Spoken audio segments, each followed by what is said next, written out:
Hello, this is ReadySetReiki, a podcast about all things Reiki.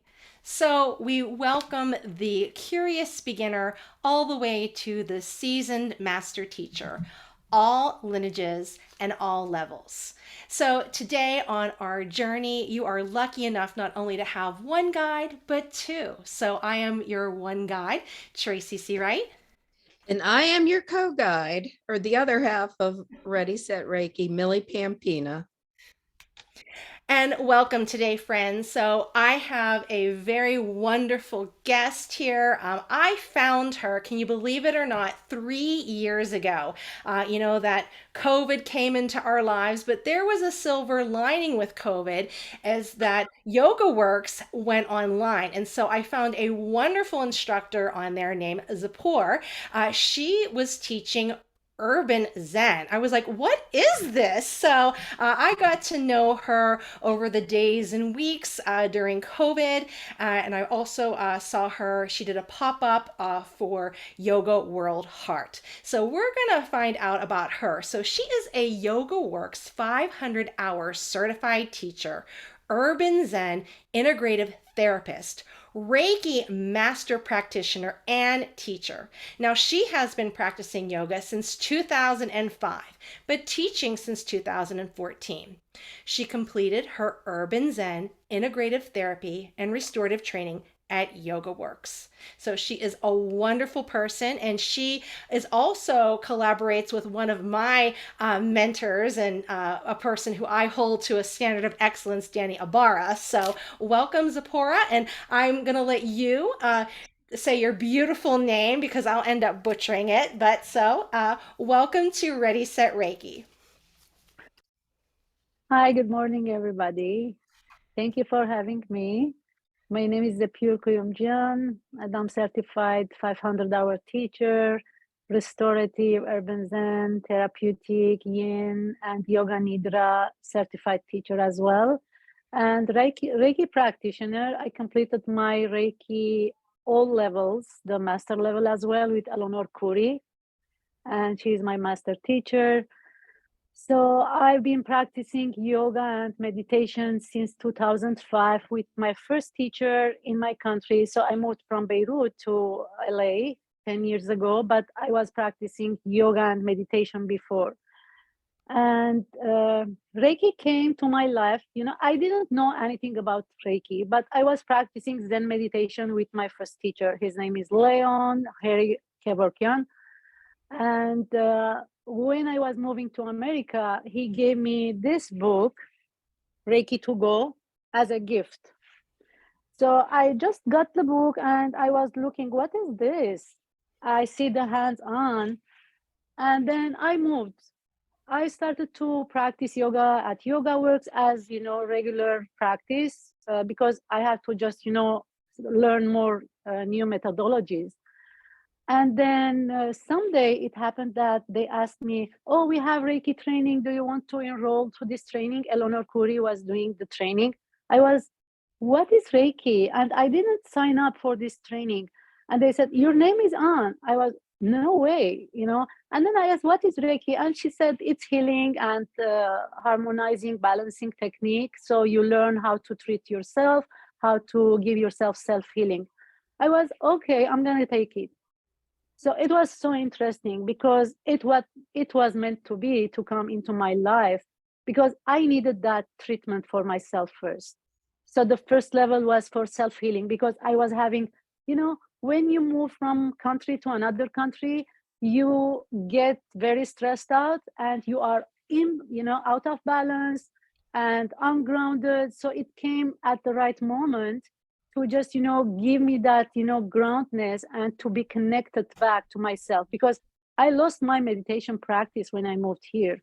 So I was, oh, this is what I was looking for. And then I started to do the second week I enrolled to the second level because it was interesting for me. I was interested to learn more about the techniques.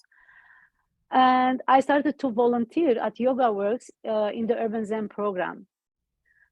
Then I had an accident, injured myself, and I was not able to move my neck, my shoulder, my arm. So somebody just gave me a gift, Reiki healing, like somebody gives you the massage gift card, and she gave me a Reiki gift card. I took that, I got that one, and it was very, very, even though when I went to the chiropractor back, he said, "What did you do in your body? After the accident, you get very stiff and my neck was not moving, but the Reiki just balanced and it opened all the energy channels." So this was the beginning. And I said, I'm going to continue this journey. But when I got to the master level, it was so scary for me. I said, no, no, no, I'm not going to teach Reiki. No, no, it's not my thing. And then my friends started to, because you have to just, tune people, you have to just, teach Reiki to your families and your friends. My friends started to ask me, can you tune us? Can you teach us Reiki? I was, oh my God, why? So this was the beginning and this was the journey.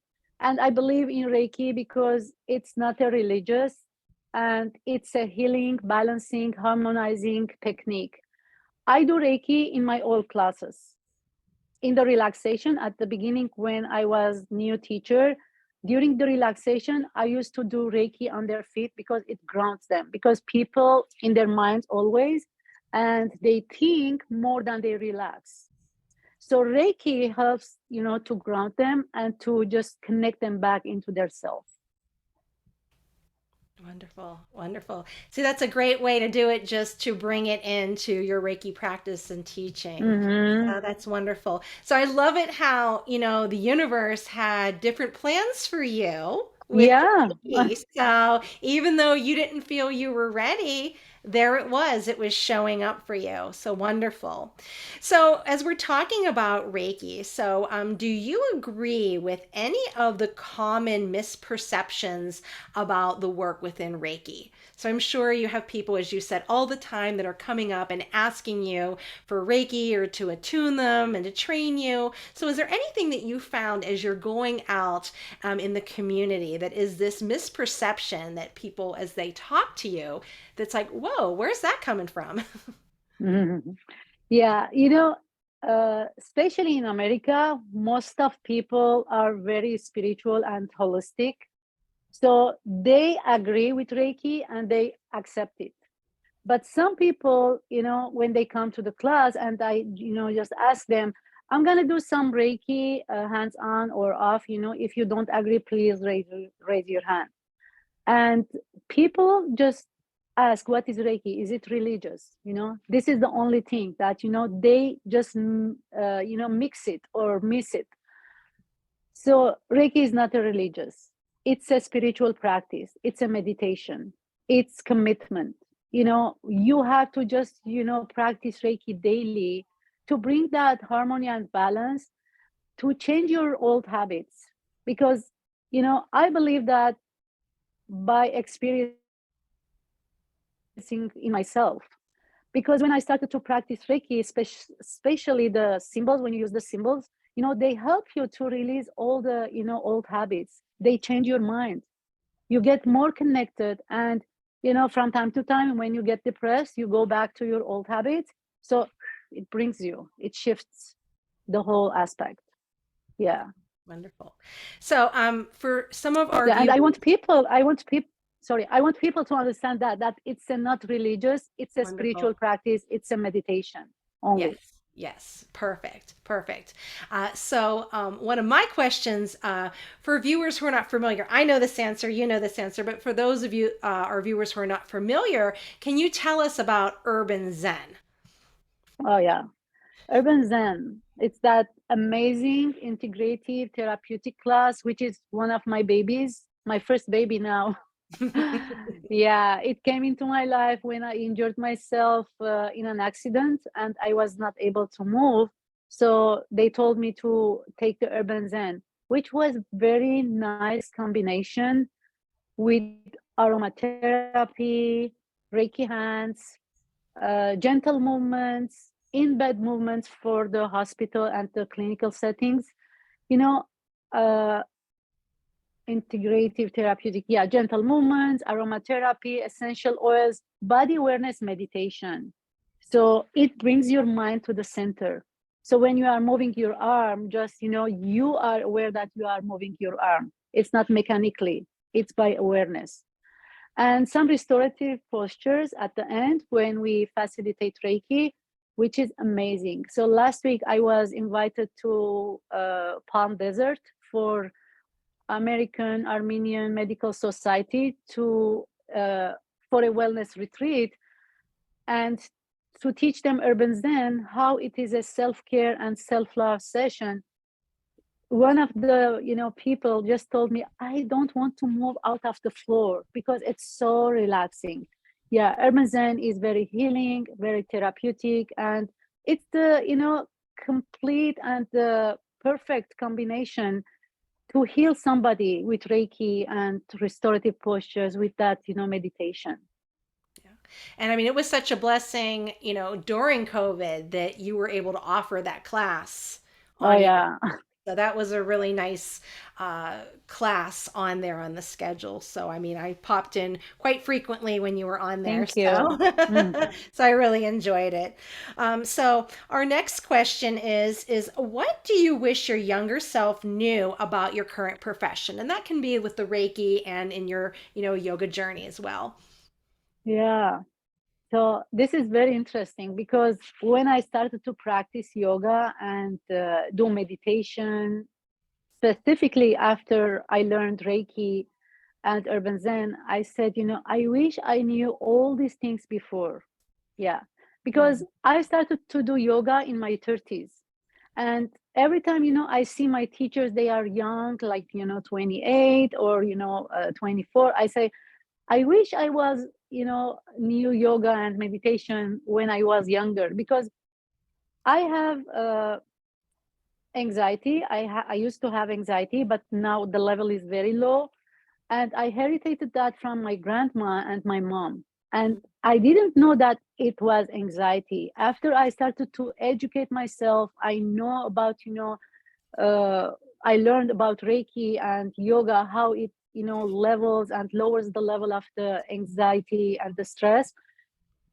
And my daughter has the same anxiety. So now I'm just, working on myself to just, clear that ancestry lineage from my family too.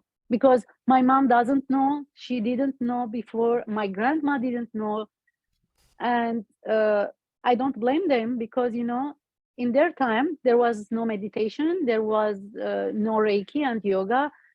So I am so blessed to have all these, healing and uh, harmonizing, balancing modalities came into my life as a blessing, as a gift, so that I can, first of all, work on myself, heal myself, and then share this gift with the humanity.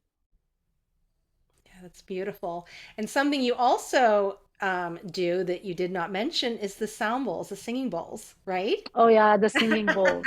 I'm gonna So just I've show popped it. in a couple times and I've seen some singing bowls Yeah. there. So Millie and I are big sound bowl. There they are. Yeah. Yeah. I do sound healing every month. So I have it as a yin and yoga nidra and sound bath. Wonderful. Yeah, tomorrow I'm having the sound bath healing class. And then I do gentle yoga with sound bath every last Friday of the month too. Wonderful, wonderful. And that's just something that's so much needed in our world. So thank you for Yeah, sharing your gift with everyone. That's wonderful. thanks. Wonderful. So, in this industry, what is something that everybody in this industry should stop doing? Yeah, charging people too much, too high prices. Mm, right. So yeah, when I did my second level of Reiki, I was just volunteering at the yoga classes. My teacher used to do restorative yoga in the morning at Westlake Village, and I go do Reiki for nothing, Mhm. for free. And then somebody asked me, I got a call, her mom was in transition and she was so scared to leave her body. And she said, can you do Reiki? And I was just level 2 practitioner. I said, how? And she said, they are charging me $800 for a session. Mhm. And I was new Reiki practitioner and I was charging like, $50 maybe for doing Reiki for somebody to get the experience. I said, okay. And it was my first experience how to do. She lives in Mexico and I live in LA.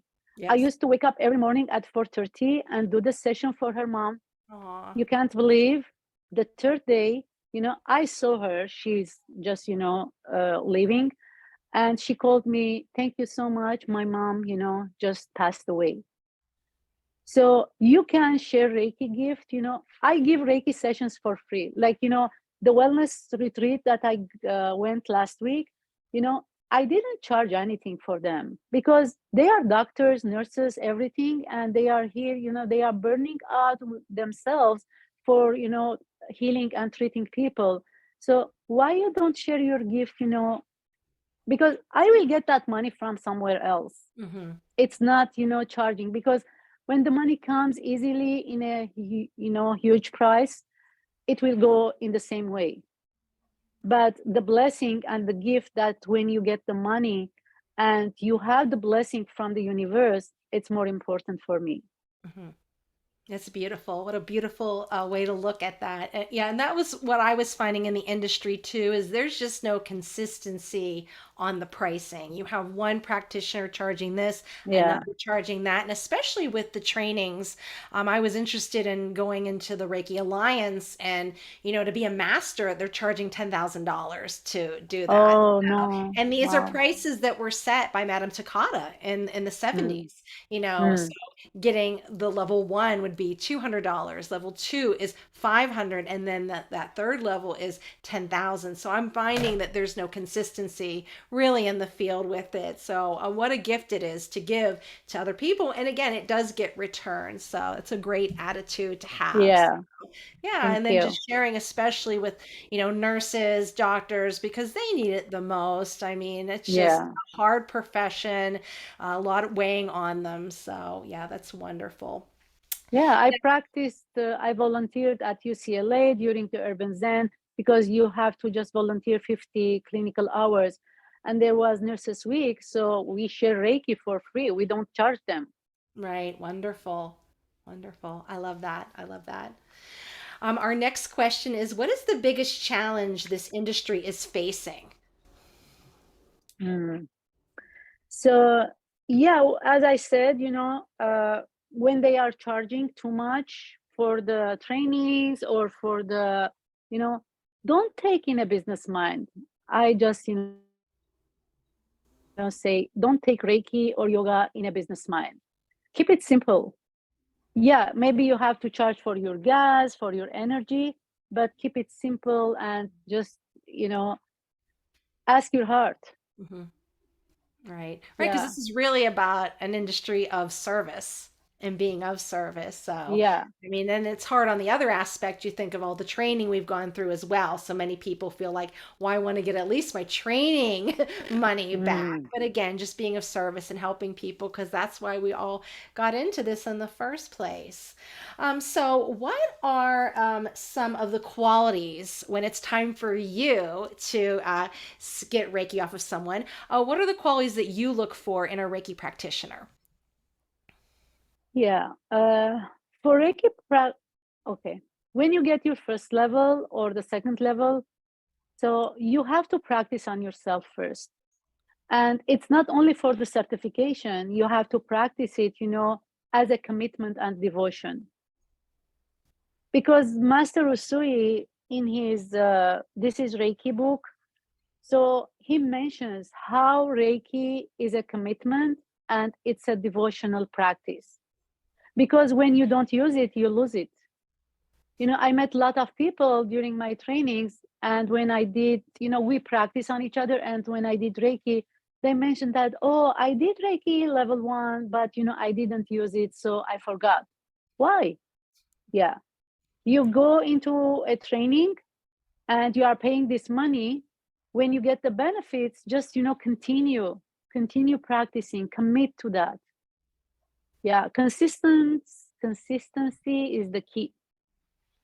Right. I find that too when I have students come who have taken it before, and we kind of get down to, okay, where did things go wrong? Why isn't this working for you? And it comes down to they're not practicing it. They're not doing Right. the 21 days of self-care. They're not putting in the work. They're hoping, well, I'm going to show up, I'm going to get that certificate, and then poof, it's going to happen. So, and they're Yeah. coming back and they're retaking. So when you do you go and get like Reiki yourself, or do you kind of give Reiki like to yourself, or do you go to someone else to get treatments?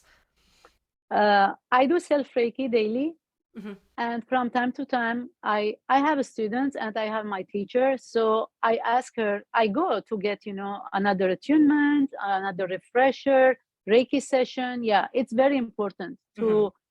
uh, to have a Reiki session from your teacher or your friends. You can trade or you can pay for that. I have a lot of friends, they are Reiki practitioners as well. And during COVID, I created this Reiki circle, which was one of the gifts of COVID. Yeah. You have to find And the silver I lining where you can. and yeah, I created this Reiki circle. So I attune them, from time to time, and we do Reiki circle every week, the same day, the same time, as a committed practice for themselves. And from time to time, we share Reiki on each other. Yeah. Yeah, so good. Yeah. And yeah, we have open house that everybody just brings the table, and we do Reiki sessions on people, and people can join.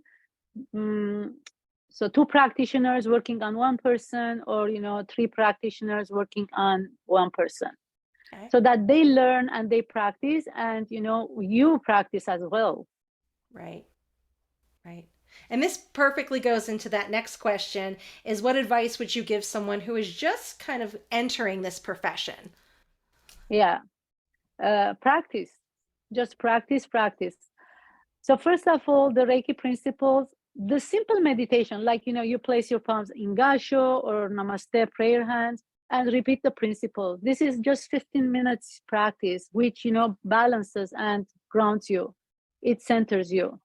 And then giving yourself treatment to yourself, you feel the difference.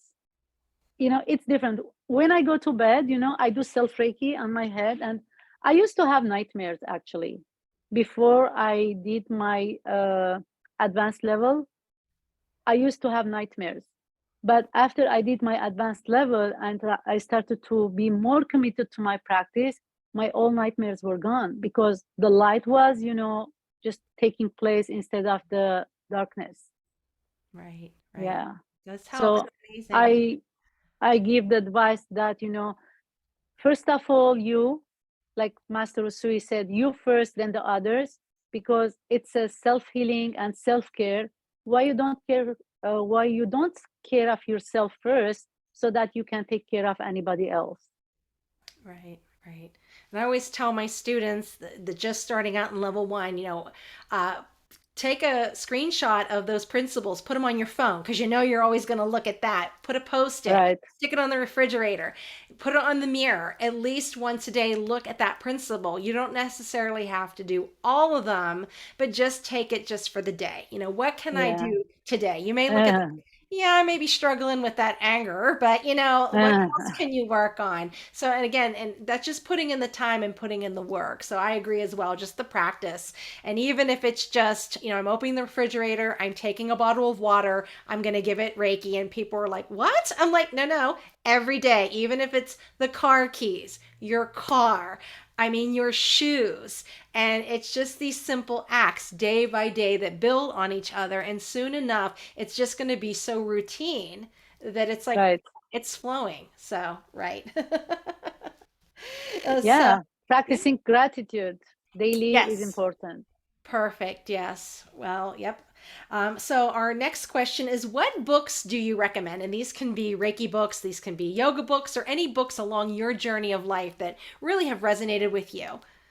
Yeah. Uh, can I show them one by Of one? course, of course. Yeah. So the first one, this is very simple book. Everybody can have it. So Reiki to This is go. the gift. Yeah, Reiki to go. And these are the most important books. Okay. This is Uh, the Japanese art of Reiki, and this is wonderful. Reiki. This is a conversation with Master Usui from Frankarjava Peter. So he tells about anything, everything, not anything. So he tells about everything about Reiki and how it, can take place in your, embodiment, in your cells, in your meridians, in your whole, being. Because what's going on when you are giving Reiki to somebody? The energy is shifting. The old energy is breaking. New energy is just, rebuilding and renewing. So it's very important to just, educate yourself. Reiki for life. I read a lot of books, Yes. and there is another book, Light on Reiki. This is very important book Right. too. That is, yeah. Yeah, yeah. So from time to time, not every day, but you have to get to your books, because maybe today you understand something, and the next week you will understand it more deeply. What does it mean? Now, do you have in your trainings, do you have these books as recommendations that you tell your Yes, students? Okay, so that's a yes. part of your training as well. Yeah, I recommend these three books to Okay. have them, because this teach how to do the konyokuho, the dry bathing. And my first book was this one after my Reiki level 1. Okay. My first level, I was reading this one, and there is interesting story in that, how she realized her healing hands without having any Reiki training, because Reiki comes as a gift and it's a Sure. natural healing, yeah, method. Sure. Everybody has it. Sure. Yeah. Sure. Interesting. Well, another thing that I have found in this field of Reiki is the different levels. So you said you were a 3. Millie and I are a level 4. I don't know if you are aware of a level 4, where we Yeah. spent, yeah, an entire year in an internship with a master, teacher. And we had Yes. to read books. We had to log hours. We had to do a PowerPoint presentation for Reiki talks. So we had to go through Mm, that interesting process. So we're yeah. finding as we're getting out there that many people got their teacher attunement in 3, where we got ours in level 4 as we took that year internship. So, Oh. yeah. Uh, so you mean after the advanced level for the master preparation, you take 1 year, right? Yes, it was the way they do it at the Energy Connection. This is out in Pittsburgh, Pennsylvania area. So we did 3. The level 3, we got that master symbol, but we didn't get the teacher attunement. We went on to 4 and spent an Mm, entire year. And we would audit classes and things like that, and had to yeah. log hours. And then after we put in that time, then we got the teacher attunement. So Yeah. so it's just interesting because as I'm getting out there and talking, a lot of people are like, we didn't have to do that, or that was No, you different. have to. Yeah. I did it actually. I did it when I got my fourth level, the master level. Yeah. So it took me 1 year to Okay. just, start teaching, because Yes. I worked on myself first, because I used to have a lot of headache, and it was, blockades in my body, detoxifying, acupuncture, massage sessions, to cleanse all that, Yeah. toxins. And then I went to Hawaii with my master teacher, Eleanor Curry, and I did the Reiki again, the master level again. So I got the attunement, and I learned how to teach Reiki. Wonderful. Wonderful. Yeah. Love it. I love it. All right, so the last one is tell us where you are. Where can our listeners find you? So you have all these great skills and all this great knowledge, and you offer all these different Reiki shares and this urban Zen and gentle yoga. So where can they find you? So I live in Los Angeles, LA, in Granada Hills, and I have my own yoga space where I'm sitting right now. I do private sessions, Reiki sessions, and yoga practice. And I teach on Zoom every Wednesday. I teach every Wednesday Yin and Yoga Nidra with sound bath. I teach Sunday morning at 10 a.m. Urban Zen Integrative Therapeutic class. It's on Zoom and in person as well. And I teach at Prima Yoga on Chatsworth, Granada Hills, 3 times a week. And now I'm teaching at Yoga at Santa Clarita, therapeutic, urban Zen, and level 1. Right. And are you also having a level 2 coming up at Yoga Yoga? Yes, we did the level 1 training, and Yes. now we are doing the second level. There is another level 1 in July. Yes. Wonderful. Yeah, so trainings are always available. You can just look at my website. It's zepurekouyoumdjianyoga.com. And I have a page on Instagram. It's Zepure K Yoga and Reiki. And then I have on Facebook, it's Zepure Kouyoumdjian Yoga or Zepure Kouyoumdjian Mikaelian. I post everything there. Wonderful. Wonderful. Yes. You can also look up Yoga Yoga. In Yoga, Prima Yes. Yoga. Yes. I do hike and yoga as well every Saturday morning. Yes. Good. We Wonderful. go hiking in the nature, and then we do an hour yoga class on the grass Yeah. with the birds and the trees. A busy girl. I love it. Well, Hopefully. thank you so much. This is our end of our questions part of our segment, but I'm going to turn you over to Millie, who has questions from some of our followers. So we post this on social media, on our webpage and our Instagram and Facebook, and she has 3 questions from our audience members. So I'm going to turn you over to Millie. Hi, Millie. So much, Tracy. Hi. I'm Zepure. I was just enjoying listening to you so much, and I love your focus on the caregiver support. I know that the reason I am doing this and have started doing this some time ago was I had a life incident that put me in a position of being a caregiver, and I just found that the caregivers, doctors, nurses, any kind of clinician, and the people, especially, that I met through these systems and this work, just didn't receive the personal care or understand the care, the self-care they needed in these positions, because they were just giving. So thank you for, clarifying that. I just really enjoyed that discussion. What we do is we gather some questions from our social media sites. Tracy does an excellent job of boiling them down. So we have 3 here, but we always invite people to, feel free to ask, because if we feel that we need to get back to somebody, we absolutely will. But the first one we have is, why is Reiki so important to you? And I heard a lot of that come through in the interview, but why is Reiki so important to you? Yeah, that is very nice question, because as I experienced, I used to go every day to practice yoga, and I felt the difference in my practice when I do Reiki before and when I don't do Reiki. Sometimes, you get out of the bed, just, wash your face and dress up and go, to take your class.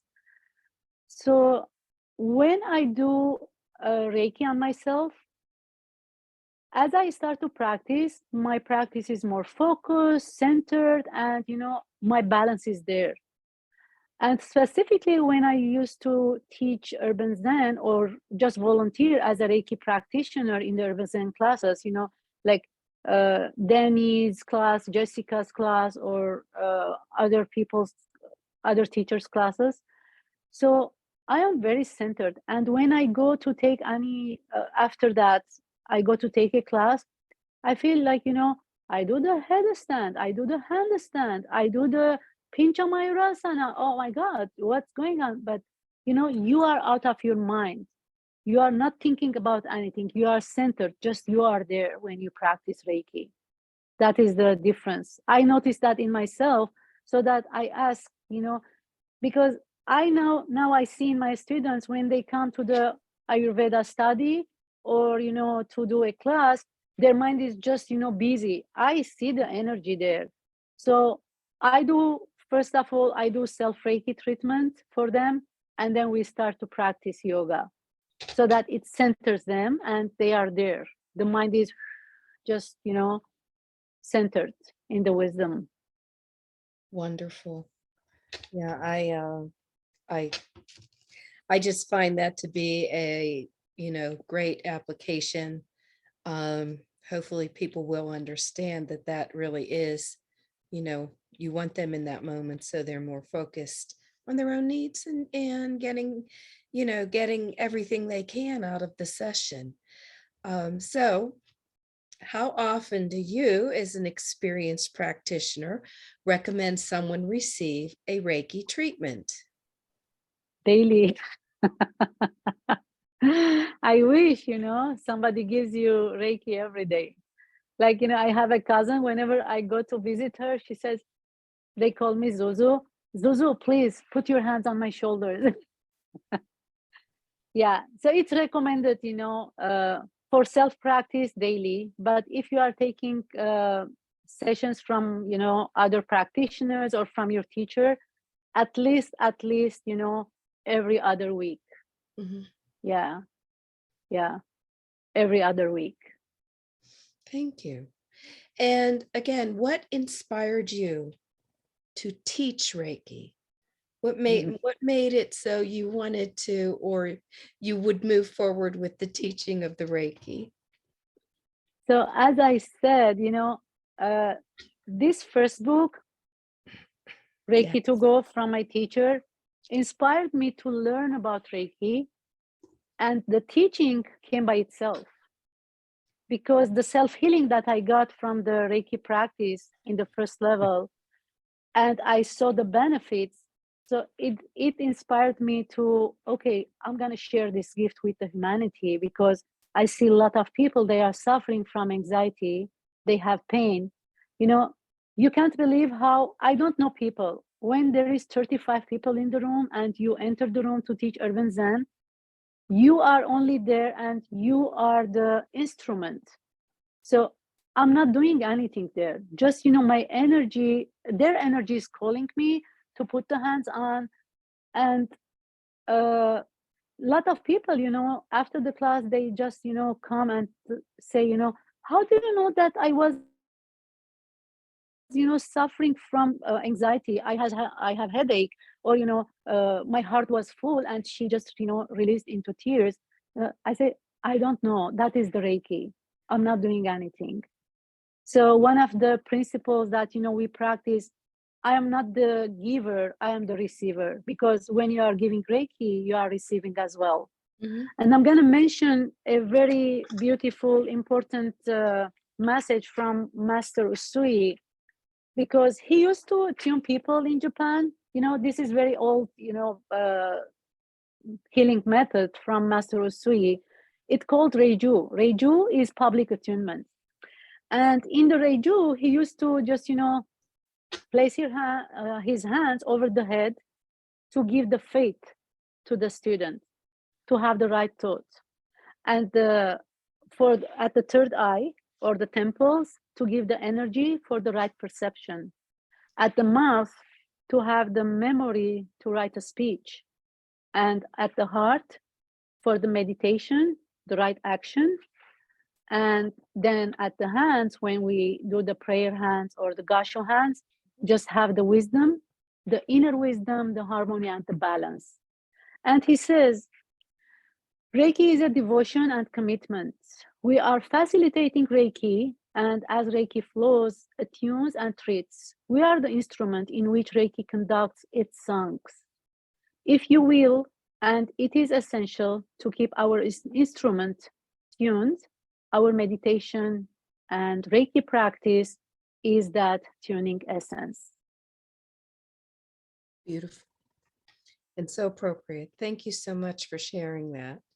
Thank you. Really, again, one of the things I always like to do is thank you, Zepure. I really appreciate it. You're joining us today, and of course, always with my co-host, co-guide.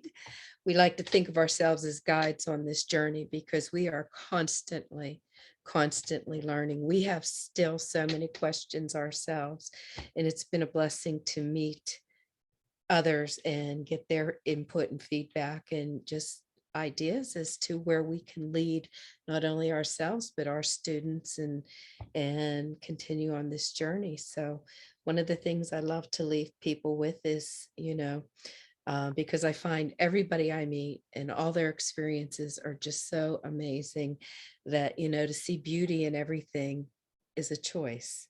And I ask people to always choose wisely. So Right. thank you so much again. And Tracy, Thank you. Thank you, Tracy and Mila, for just, having this beautiful conversation and for sharing all this, beauty and the Reiki experience with the humanity. You are doing such a great job. I appreciate that. And I'm so honored and blessed to be here. Thank you so much. Thank, Namaste. thank you. Thank you so much for being here. So, Thanks. thank you to our listeners for joining us today. It was a wonderful journey that we just went on. You can look us up at www.readysetreiki.com and you can check us out on Facebook and Instagram. So, I have been guide number 1, Tracy Searight. and I'm your guide number 2, Millie Pampina. So, until next time.